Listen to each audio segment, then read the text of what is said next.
கர்த்தருடைய பரிசுத்த நாமத்திற்கு ஸ்தோத்திரம். இன்றைய நாளுக்கான தேவ வார்த்தை லேவியராகமம் 26ஆம் அதிகாரம் 11, 12 மற்றும் 13ஆம் வசனங்கள். உங்கள் நடுவில் என் வாசஸ்தலத்தை ஸ்தாபிப்பேன்.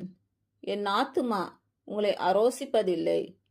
நான் உங்கள் நடுவிலே உலாவி உங்கள் தேவனாயிருப்பேன். நீங்கள் என் ஜனமாயிருப்பீர்கள்.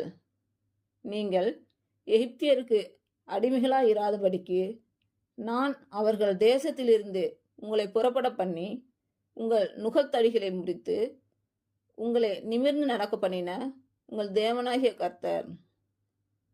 இன்று பிறந்த நாள் மற்றும் திருமண நாள் காணும் அனைவருக்கும் இயேசு கிறிஸ்துவின் நாமத்தினாலே வாழ்த்துக்கள்.